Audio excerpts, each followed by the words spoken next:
is 8 News Now, Special Edition. It's Election Day. Nevada's always been close. 8 News Now is your election headquarters. It is time for a new generation of leadership in America. As your president, I will fight for you every single day. The final message from the two top presidential candidates. The balance of power. People are entrusting me to be a good steward. Your vote is your voice. Never forget that. The Senate and congressional seats on the line. Racing to the polls. My boss allowed me to leave so I can come and vote before you guys close. What you need to know before you go.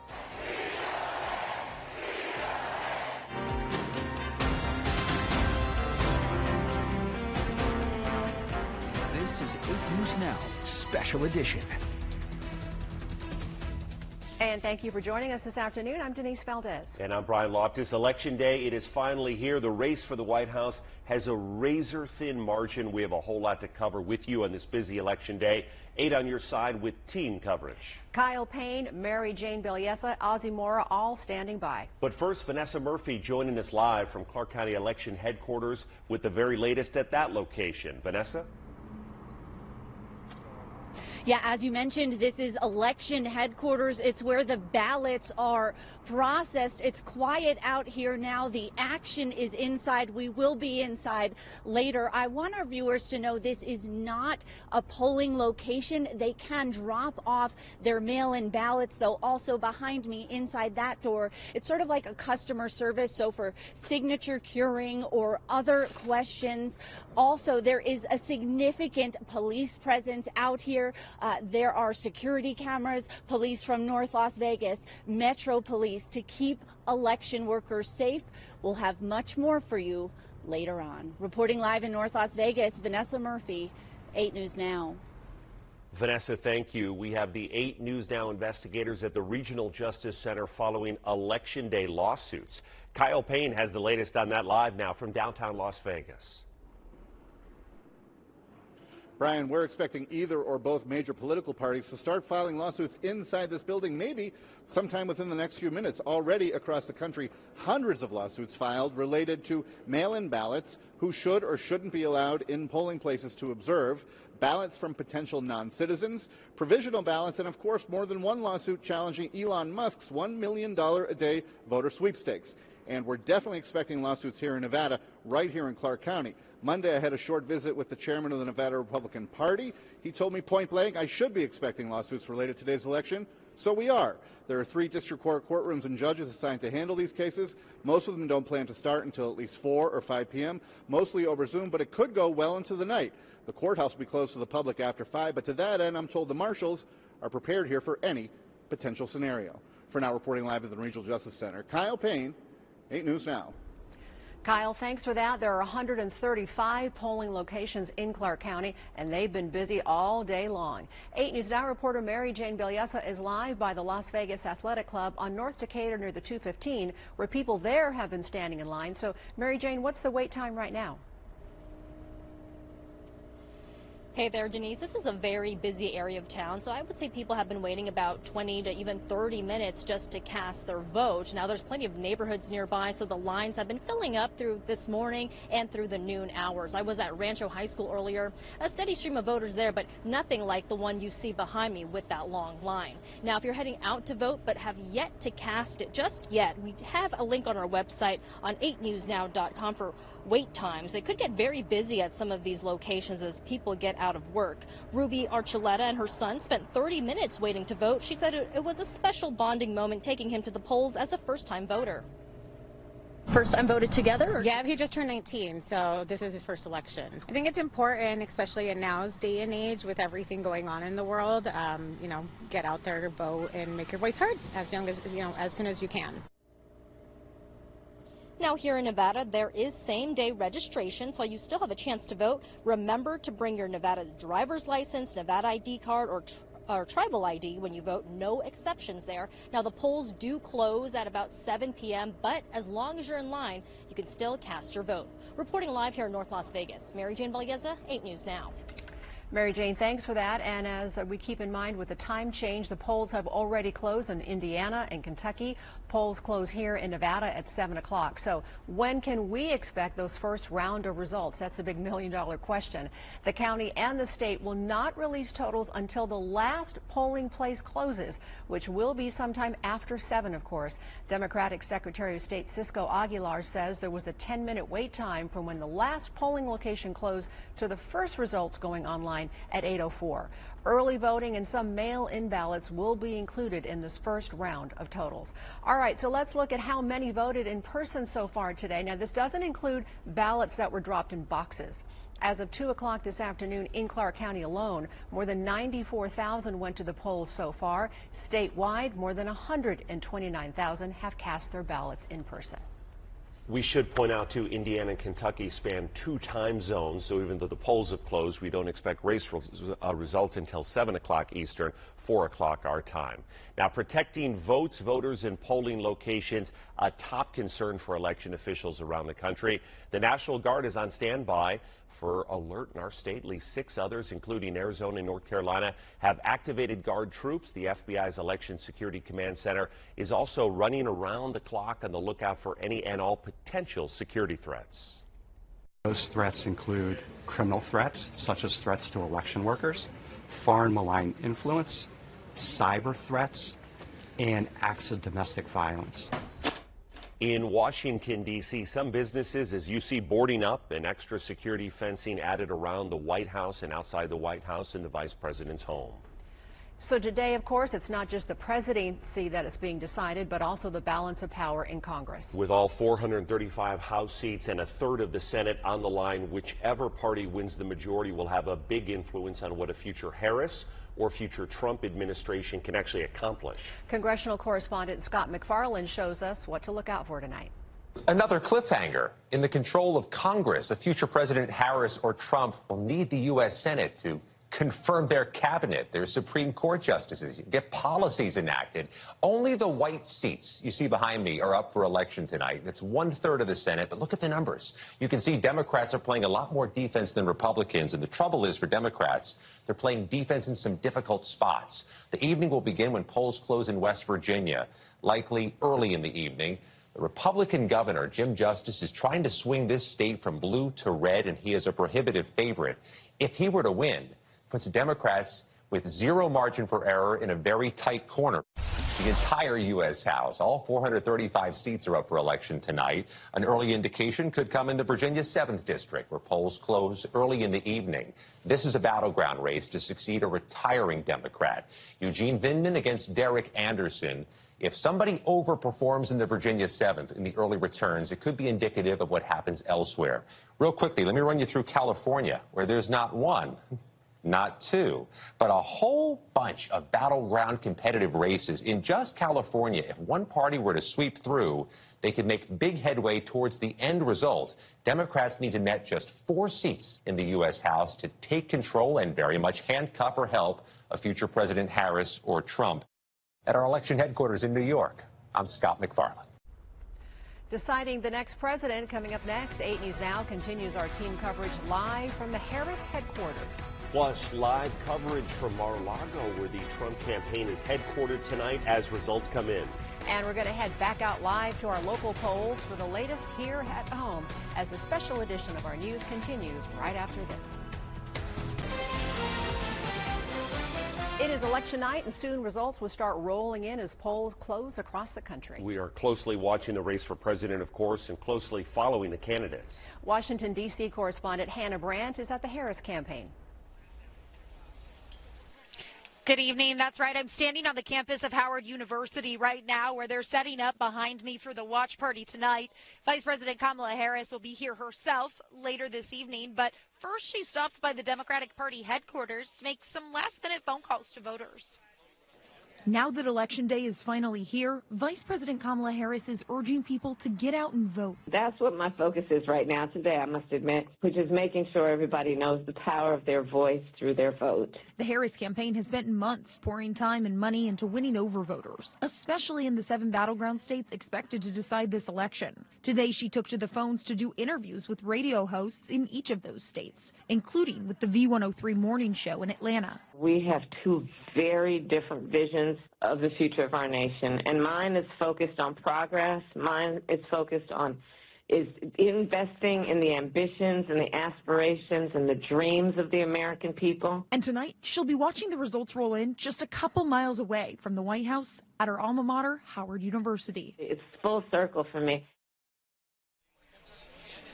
And in some of those interviews today, VP Harris shared that before she comes here to Howard, she plans to have dinner at home with her family, which she says is a tradition. Brian, Denise, back to you. All right, thank you so much for that report live there. This year's ballot will also determine the future of the Clark County School Board. 4 out of the 7 seats are in this election. The only incumbent is Board President Evelyn Garcia Morales. She is facing Tamika Henry. Both Lola Brooks and Lisa Guzman's seats up for grabs. So is the seat once occupied by Katie Williams, who resigned. Whoever wins will have a big job ahead. That includes hiring a new superintendent and managing a major budget deficit. Las Vegas also electing its first mayor this century, not named Goodman. Voters will pick, of course, between Shelley Berkeley and Victoria Seaman, the winner replacing Carolyn Goodman, who has reached her term limit. Denise?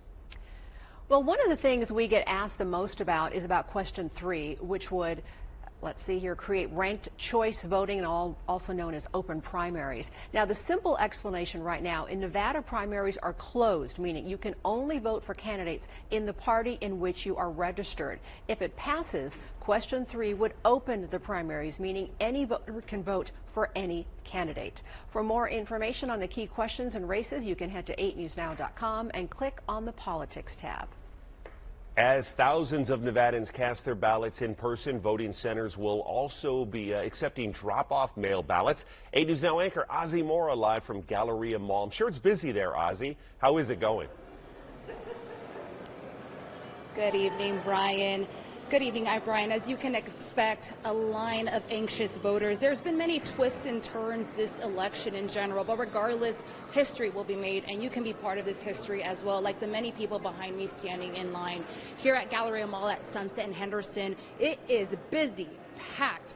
Clark County's website showing a 78-minute wait to vote. Many of these people here telling me they have waited already more than an hour. So if you are in a time crunch, this is not the place to come. But if you want to experience it, this is the place to come. And also the place to come if you want to drop off your mail ballot. So let's talk about that real quick. As for mail-in ballots, you can drop those off at any voting location or post office like we have been mentioning throughout the show, 135 locations. If for some reason you're running late because life happens, there is one location where late ballots can be dropped off in Las Vegas, and you have until 8:59 p.m. So that address is 1001 East Sunset Road in Las Vegas. We'll have the information for you. And also to keep in mind, mail-in ballots must be postmarked by Election Day to be counted. Signatures must match the one on file. This is really important, as thousands of voters in Las Vegas still need to verify their mail-in ballot signatures in Clark County to verify the signature for the verification machine to verify a signature. So again, more than an hour here wait. And like I mentioned, mail-in ballots postmarked by Election Day will continue to be tabulated until Saturday, November 9th. Reporting here at Galleria Mall at Sunset and Henderson, Ozzy Mora. Ozzy, thanks for that. Results in Nevada may come in faster than in previous elections, but some ballots won't be counted for a while. CBS News correspondent Lilia Luciano joins us now from Allegiant Stadium to explain. Here in Nevada, more than 1 million voters voted early either by mail or in person. Those ballots are already being counted. Most of the mail ballots that arrived before Election Day, have all been counted. The ones of in-person voters are being counted today. What that means is that that we will learn about most of the results far sooner than we had in the past. Nevada, if you remember, is one of the states that had the slowest count and where the whole country was holding their breath in past elections to know and to call who won the state. This time around, we're hearing directly from the Secretary of State, who says although they are doing everything they can to have those results earlier, that they still might wait depending on how close the races are, because mail-in ballots will continue to be counted up until Saturday if they were postmarked by today, by Election Day. There's also the issue of the ballots that need curing or vetting, validating, and fixing, and they have to reach out to those voters for the ones that make it to that pile. The deadline for that is November 12th. So depending on how tight the races are here, and so far the polls show that for the presidential race, it is razor thin. We might be here counting and waiting for a long time. In terms of the issues, what we're hearing from voters is it's the economy, it's the cost of living, of housing, it's employment. It's a state that was hit so hard by the pandemic and that still has not fully recovered. So it is absolutely crucial, if you mailed in your ballot, to check the status of that ballot. As of last night, 13,906 ballots still need signature verification. Now, to find out if yours is one of them, be sure to call this number. It's 702-455-VOTE. Nevada Republican nominee for Senate Sam Brown in Reno today, riding out election night. All eyes on Nevada as he attempts to defeat incumbent Senator Jackie Rosen. Recent polling showing Rosen with a 6-point lead. We brought you that yesterday, a smaller number than previous polls. That number, though, is larger than the poll's margin of error, which stands at 3.3%. Nevada State Senator Jackie Rosen speaking with voters after casting her vote at Allegiant Stadium today. The Democrat hoping to defeat, of course, challenger Republican Sam Brown, remaining in office if so. Recent polling has shown Rosen leading the race. The numbers narrowing, as we mentioned, down to 6 points over the past week. You're watching the Valley's most accurate forecast on 8 News Now. Of course, we're keeping our eye on your election night weather. We're going to see some changes tonight like we talked about yesterday. So far, though, outside weather now showing you cloud cover, but winds remain light for now. Look at those wind speeds staying at single digits.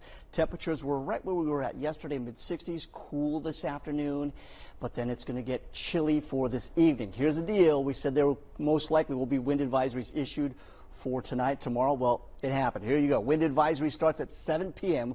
when the polls close. We could see gusts up to 50 miles per hour. I don't anticipate the winds at 7 o'clock to be really windy. We'll see those later on tonight. Our first freeze watch, too, of the season for those of you in southern Nye County and over in Kingman in the overnight hours as well. We'll see some sub-freezing temperatures overnight. Clouds overhead. We're waiting for that front to slice through, and once it does, we'll get wind ahead of it and winds behind it. So here's your evening planner, okay? When the polls close, it will be breezy, but then later on tonight, the winds increase. So it will be a windy night tonight, windy overnight. Temperatures will be chilly this evening. 46 will be your overnight low with some wind for tomorrow morning, too. So your forecast for tonight, overnight 46 degrees, windy and colder, but with that overnight low at 46 and wind blowing around, your windshield is going to feel like the high 30s for tomorrow. 61 degrees tomorrow, windy and chilly for tomorrow. Those winds don't die down until we start to get later on in the afternoon. Remember that wind advisory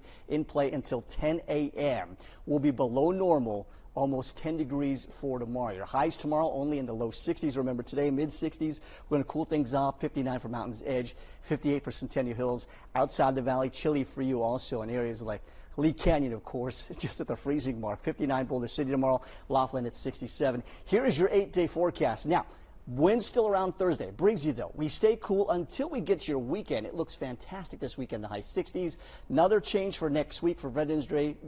We got breezy winds. Slight chance for showers Tuesday, cooling back down to the mid-60s. That's your most accurate forecast here on 8 News Now. Ted, thank you. Key battleground states that could be deciding the presidential election. Those 7 pivotal swing states, we'll have more on those coming up next. Our team joining us live from Florida with the latest from the Trump campaign after this. 8 News Now.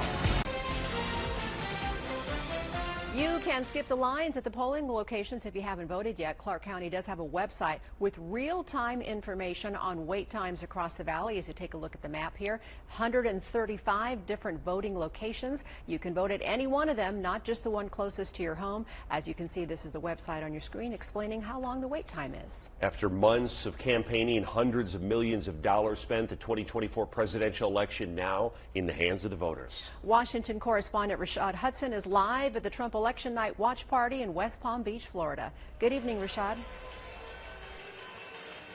Denise, Brian, good evening to you. We're inside of the Trump campaign watch party where supporters are starting to make their way here. They've come from all over the country, and many of them are very excited to see those results come in. Former President Donald Trump and his running mate, Senator J.D. Vance, each cast their ballots in their home states. Trump in Florida and Vance in Ohio. I feel very confident. I have felt. You know, we went in with a very big lead today. One of the great traditions, of course, in American democracy. I, of course, voted for Donald Trump and myself. Trump says he believes his messaging on the economy and the southern border will help him win over voters. He spent time criticizing the voting process in some states. And frankly, if they'd use paper ballots, it would be over by 10 o'clock. This afternoon, Trump stopped by his campaign headquarters to thank volunteers. There's never been a movement like this, and we're going to turn our country around. And like many Americans, Trump will be at home watching those results come in before making his way over to the West Palm Beach Convention Center to address supporters. Denise, Brian. All right, Rashad, thanks so much for that live report. Again, we will continue to bring you all the latest updates on air and online at 8newsnow.com. CBS News special coverage begins right now.